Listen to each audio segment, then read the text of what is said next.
Já imaginou o maior mago da história, o pilar de uma academia inteira, reduzido a um simples gato preto e completamente dependente de uma única pessoa para conseguir se fazer entender?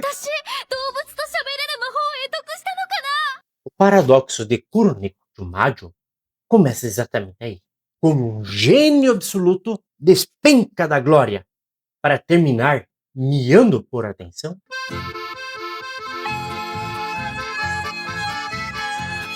Buenas, moçada! Aqui é o Gaúcho, Sadi. E se tu achas que isso é só mais uma comédia maluca de fantasia, te prepara para olhar mais de perto. Porque quanto mais se observa essa história, mais ela deixa de parecer simples. Afinal, Cloud Sirius não era um mago qualquer. Ele foi o cara que segurou sozinho a Academia de Ana, enquanto uma invasão brutal estava ocorrendo. Ele controlou o campo de batalha com uma precisão absurda, o que torna ainda mais estranho o fato de que a história oficial tenha escolhido se lembrar dele como alguém que abandonou tudo no momento mais crítico. E é justamente essa contradição que sustenta a dúvida central. Um gênio absoluto vira covarde da noite para o dia?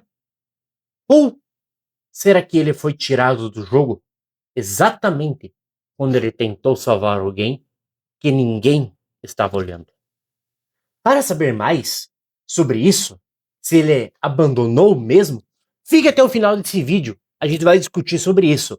Então por isso eu lhe peço um like, a inscrição, ative o sininho, compartilhe com mais pessoas. Isso vai ajudar o canal a crescer ainda mais.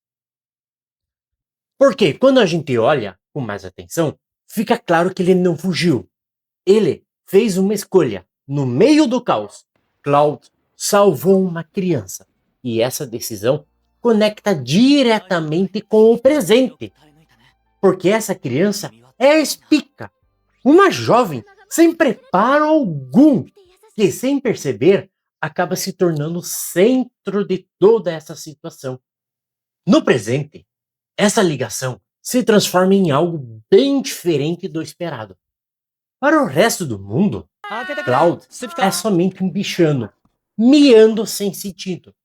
Mas a Spica entende. Sim, ela entende o que ele está falando. E é justamente isso que muda a dinâmica entre os dois. Porque o que deveria ser parceria vira dependência. Um tem um conhecimento, mas não consegue agir. O outro tem um poder, mas ele não sabe usar. Essa inversão já indica que o problema não está só na situação em que eles se encontram, mas na forma como tudo isso funciona na prática.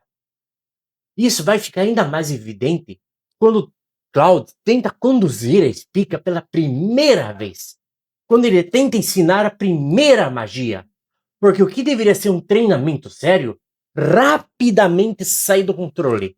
No meio de um momento, ele pede concentração e diz para ela repetir exatamente as seguintes palavras mágicas: ergue a mão e diga, me vê uma cerveja. E o resultado é direto. A atendente, claro, cada cerveja. Como vamos terminar a tarde? Com o maior mago da história, completamente borracho, podre de bêbado, com uma espuma de bigode na boca, numa mesa de uma taverna. Enquanto essa cena entra em contraste com o que ele já foi. Fica claro que não se trata só de humor, é queda. E é justamente essa queda que abre espaço para entender que o problema vai além do personagem e entra na estrutura do mundo. Porque a magia aqui não funciona de forma aleatória. Não é sistema baseado em feitiços clássicos que a gente vê, ou que nem acontece em Witch Hat Atelier, por desenhos. Aqui, O sistema é baseado nos signos do zodíaco. 魔法特性？生まれ持った魔法のタイプだよ。特性以外の魔法は基本的に身につけられない。 Onde até mesmo os nomes dos personagens carregam a afinidade de cada mago, como Spica, Virgo, Ária, Aquários, ou Io, Taurus, Virgem, Aquários, Touro, o que cria um padrão claro de funcionamento, mas não para todo mundo. O próprio Cloud Sirius não se encaixa em nenhum deles. E quando o próprio sistema começa a falhar, sem explicar um personagem, fica evidente.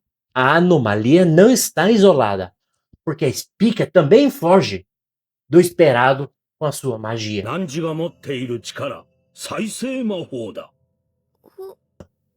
Um poder que mexe com o limite entre perder e recuperar, e que justamente por isso não se comporta de forma estável.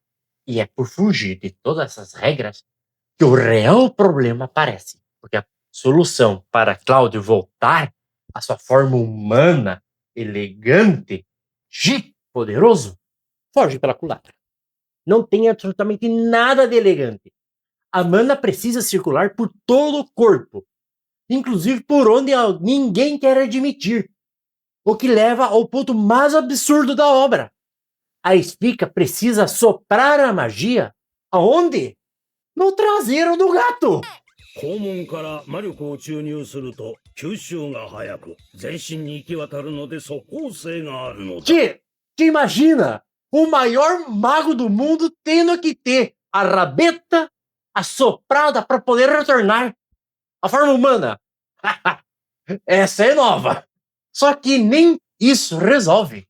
E é aí que tá a pior situação que vem. A verdade.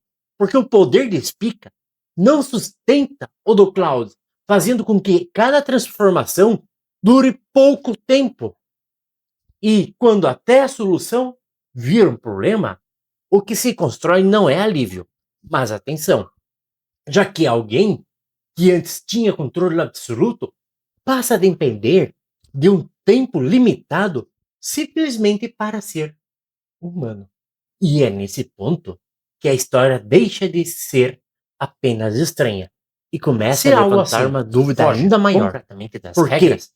Até que ponto a própria Academia Diana está preparada para lidar com isso? É uma boa pergunta. O que vocês me dizem? No final das contas, Crônica de Maggio não fala de magia, mas do peso do orgulho. Porque quando alguém que já esteve no topo precisa se sujeitar ao ridículo para continuar existindo, a questão deixa de ser recuperar poder e passa a ser a aceitar a queda como parte do processo. E é por isso, minha gente, que fica a pergunta: isso aqui é genial ou absurdo demais para funcionar? Tu acha que Cloud ainda vai retornar, vai recuperar a velha glória? Ou já era? O Cloud, ele foi considerado um gênio e agora é um gato. Ele vai poder retornar como humano? Se inscreva no canal, deixa a tua opinião nos comentários. Quero saber mais. Tu está acompanhando essa animação? Fico por aqui. Lhes desejo uma ótima semana. Até o próximo vídeo. Gaúchos e gaúchas de todas as querências e forte abraço!